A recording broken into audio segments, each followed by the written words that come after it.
HIV, human immunodeficiency virus. అంటే మన ఇమ్యూనిటీని మనం కోల్పోయేలా చేసే వైరస్ అన్నమాట ఇది.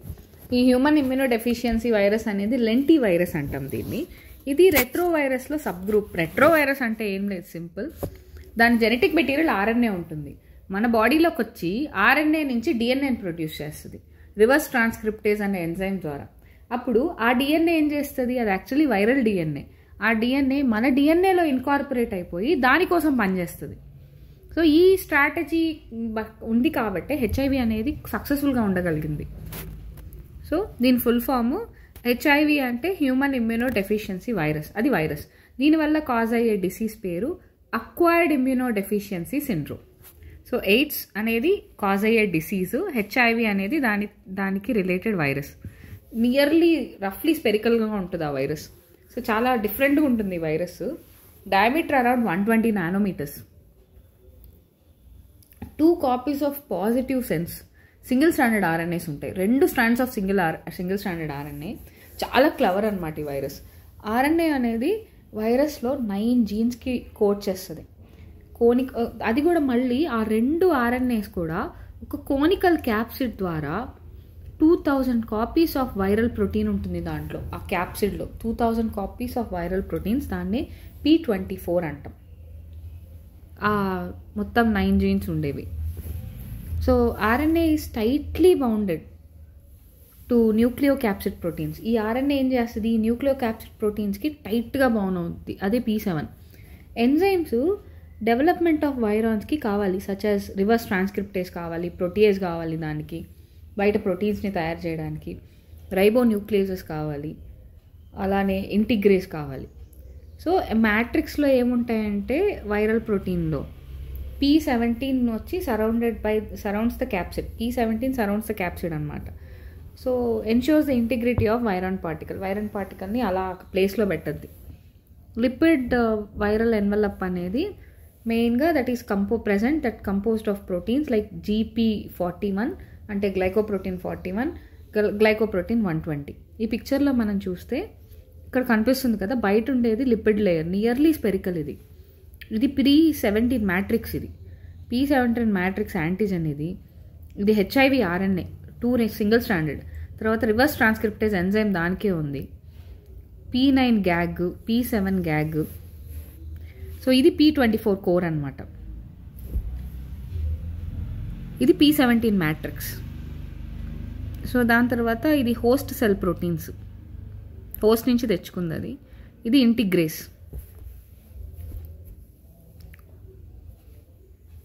సో P24 కోర్ యాంటీజన్ ఇది actually very important capsid protein అనమాట. దీని మాలిక్యులర్ వెయిట్ 24 అనేది. P7 గ్యాగ్ అంటే ఈ P వచ్చి కూడా క్యాప్సిడ్ ప్రోటీన్, 7 వచ్చి దాని molecular weight. Group specific antigen అని అర్థం. Group specific antigen. So once again 2 single standard RNAs ఉంటాయి, రివర్స్ ట్రాన్స్క్రిప్టేజ్ ఎంజైమ్ ఉంటుంది, అలానే ఇంటిగ్రేజ్ ఉంటుంది. అండ్ నెక్స్ట్ వచ్చి P17 matrix antigen, P24 core antigen. So we have GP glycoprotein 41, glycoprotein 120, అలానే lipid layer ఉంటుంది. ఇది దాని స్ట్రక్చర్ అనమాట. So international committee of taxonomy of viruses, ICTV, international committee of taxonomy of viruses. So 2 separate families ఉన్నాయి, papilloma వైరిడే, పాలిమా వైరిడే. So papilloma వైరిడే వచ్చి HPV is divide into high risk HPV, human papilloma virus, ఇంకా లో risk HPV. లో risk types వచ్చి genital వార్ట్స్ని cause చేస్తాయి, high risk types వచ్చి క్యాన్సర్ని cause చేస్తాయి. ప్యాథోజెన్సిస్కి వస్తే ఇమ్యూన్ సెల్స్ని ఇన్ఫెక్ట్ చేస్తాయి, మెయిన్గా CD4, ఇంకా T cells, macrophages. So CD4 అంటే cluster of differentiation 4, T cells, macrophages are the factories of HIV. T helper సెల్స్ని తగ్గించేస్తుంది ఇది యాక్చువల్గా, microglial cells. H1 entry to macrophages and ఇంకా CD4 అంటే cluster of differentiation. T cells is mediated through interaction of virion envelope ఉంటుంది కదా, glycoprotein GP120 with CD4 molecule on the target cell. So and also chemokine co receptors, CCR4 వీటి వల్ల లోపలికి వెళ్ళగలుగుతాయి. ఇప్పుడు GP1 glycoprotein 120, glycoprotein 41, reverse transcriptase, ఇది capsid, ఇది RNA ఇంటిగ్రేజ్ protease. So ఇలా ఇవి లోపలికి వెళ్ళిపోతాయి. లోపలికి వెళ్ళిపోయిన దాన్ని ఎండోసైటోసిస్ అంటాం. ఫస్ట్ అటాచ్ అవుతాయి. ఫస్ట్ అటాచ్ అయ్యి ఎలా అటాచ్ అవుతుందంటే CD4 cluster of differentiation 4 receptor ఉంటుంది. సో దాని మీద పట్టుకొని దాంతో లోపలికి వెళ్ళిపోద్ది. సో ఇది ఒక కోరిసెప్టార్ని ప్రొడ్యూస్ చేసి లోపలికి వెళ్ళిన తర్వాత ప్రోటీన్ ఎన్వలప్స్ని తీసేస్తుంది. వైరల్ ఆర్ఎన్ఏస్ని రిలీజ్ చేసి ఇప్పుడు ఆ 2 సింగిల్ స్ట్రాండెడ్ కాస్త డబల్ స్ట్రాండెడ్ అవుతాయి. ఈ డబల్ స్ట్రాండెడ్ అయ్యి ఇప్పుడు ఇది డిఎన్ఏని ప్రొడ్యూస్ చేస్తుంది. వైరల్ డిఎన్ఏని ప్రొడ్యూస్ చేసి ఈ వైరల్ డిఎన్ఏ కాస్త మనకి సెల్యులార్ డిఎన్ఏలోకి వెళ్ళి ఇంటిగ్రేట్ అయిపోతుంది. ఇప్పుడు అది ఎంఆర్ఎన్ఏని ప్రొడ్యూస్ చేసి ఆ ఎంఆర్ఎన్ఏ ద్వారా వైరల్ ఆర్ఎన్ఏని ప్రొడ్యూస్ చేసి సో దాని తర్వాత విడివిడిగా పార్ట్స్ అన్నిటినీ ప్రొడ్యూస్ చేయిస్తుంది. మొత్తం ఎంటైర్లీ దీంట్లోనే ప్రొడ్యూస్ చేయించి అసెంబుల్ అయ్యి మళ్ళీ రిలీజ్ చేసేస్తుంది బ్లడ్లో.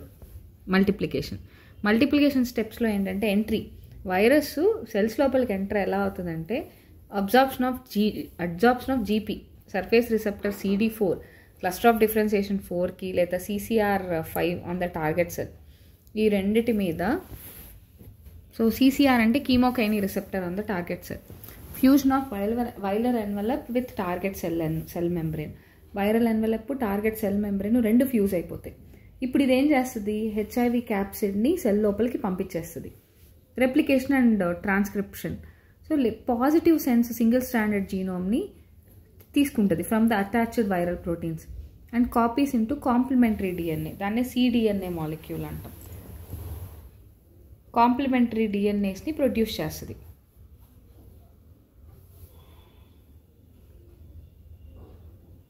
So final step of viral cycle ఏంటంటే న్యూ HIV వైరాన్స్ అన్నీ అసెంబుల్ అయ్యి begins at the plasma membrane of the host cell. ఈ క్లాసిక్ ప్రాసెస్ అంతా కూడా, so the classic process of infection of cell by virion is called cell free spread. In cells free స్ప్రెడ్లో ఏంటంటే virus particle but from an infected T cells enter into the blood. Infected T cellsలో నుంచి మనకి bud అయ్యి బయటికి వచ్చి or extracellular fluid and then infect another T cell following the enhancement, cell to cell spread అనమాట.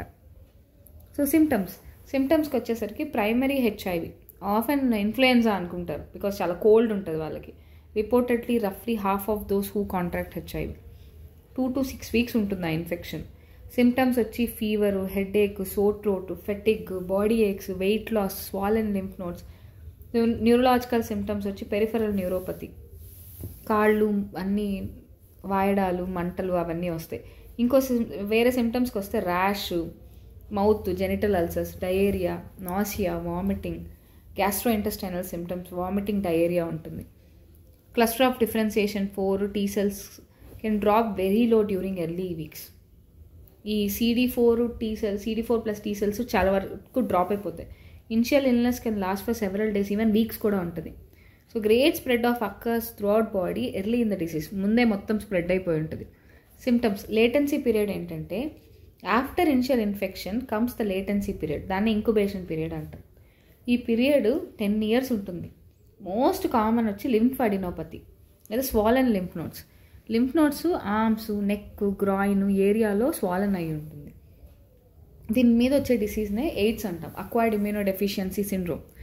So ఇది either CD4+ T cell కౌంట్ని below 200 cells per microliter అన్న చేస్తుంది, లేదా specific disease in association with HIV infection. Within 10 yearsలో AIDS develop అవుతుంది. Most common initial condition ఏంటంటే pneumocystis pneumonia వస్తుంది, క్యాచీషియా in the form of HIV wasting syndrome, oesophageal candidiasis, ఇంకా recurrent respiratory tract infection, developing viral induced cancers వస్తాయి, కెపోస్కి sarcoma వస్తుంది, Burkitt lymphoma వస్తుంది, primary central nervous system lymphoma, cervical cancer, ఇలా అన్నీ వస్తాయి. సో పల్మనరీ వచ్చేసరికి న్యూమోసిస్టిస్ న్యూమోనియా, దీన్నే pneumocystis yeast like fungus, tuberculosis, salmonella, campylobacter, neurological tumour. Transmission వచ్చి only certain body fluids, blood, semen, pre seminal fluid, rectal fluid, vaginal fluid and breast milk. Okay, so blood, semen, pre seminal fluid ద్వారా కూడా వస్తుంది. Rectal fluids నుంచి వస్తుంది, ఇంకా vaginal fluid, అలానే breast milk. From a person who has HIV can transmit HIV. Those fluids come in contact with mucous membrane or damage tissue or to be directly injected. Blood తెలియకుండా contaminated needles ఎక్కిస్తే mucous membrane found inside the rectum, vagina, penis వాటి వల్ల. So mainly ఈ sex without condoms, sex with multiple partners, mother to baby వెళ్తుంది. Injected needles ఎక్కించుకోవడం వల్ల, contaminated blood, లేకపోతే organ transplant వల్ల వెళ్తుంది. ట్రాన్స్మిషన్ వచ్చి అదే ఇలా ఈ ప్రాసెస్ ద్వారా వెళ్తుంది. Mother infected with HIV can pass virus to the baby via blood during pregnancy and birth, లేదా బ్రెస్ట్ మిల్క్ ద్వారా, బ్రెస్ట్ ఫీడింగ్ ద్వారా కూడా వెళ్తుంది. కంటామినేటెడ్ బ్లడ్ ట్రాన్స్ఫ్యూజన్ తెలియక ఆ పర్సన్స్ బ్లడ్ ఎక్కించుకున్న డయాగ్నోసిస్ వచ్చి మెయిన్గా ఎలీసా, ఎంజైమ్ లింక్డ్ ఇమ్యునోసార్బెంట్ అసే. ఇది మెయిన్గా కలర్ చేంజెస్ని ఐడెంటిఫై చేసి స్పెసిఫిక్ సర్ఫేస్ మార్కర్స్ ఉంటాయి లేదా మెటబాలైట్స్ ఈ డిసీజ్ని ఐడెంటిఫై చేయడానికి. Different variants of ELISA test ఉంటుంది. మోస్ట్ కామన్ వచ్చి శాండ్విచ్ మెథడ్.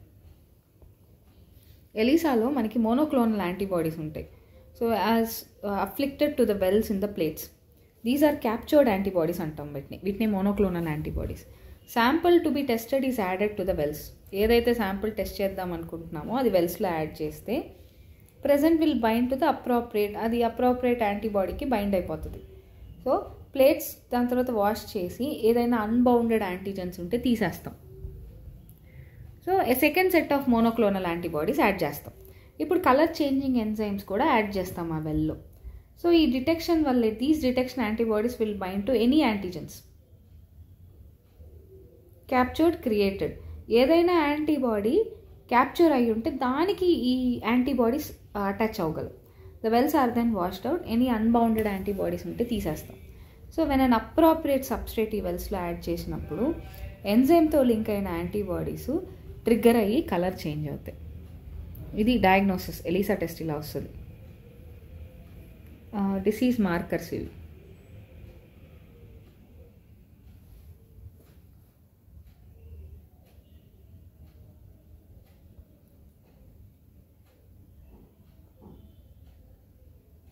డయాగ్నోసిస్ వచ్చి కామన్ డయాగ్నోసిస్ ఎలీసా, ఈ confirmation by PCR or western blot.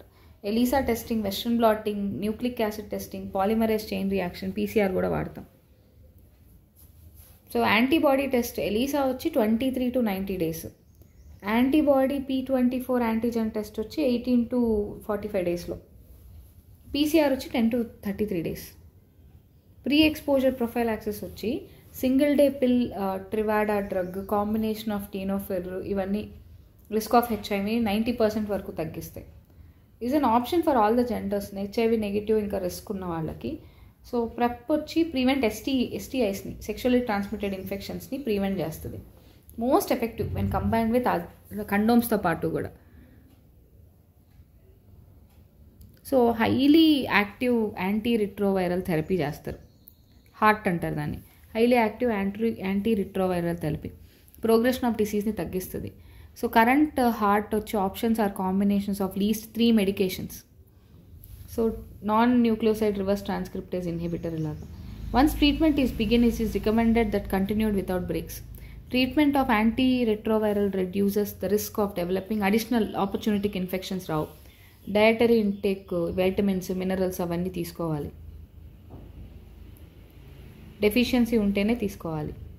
So ocular manifestations వస్తాయి, అంటే కళ్ళల్లో చాలా చేంజెస్ వస్తాయి.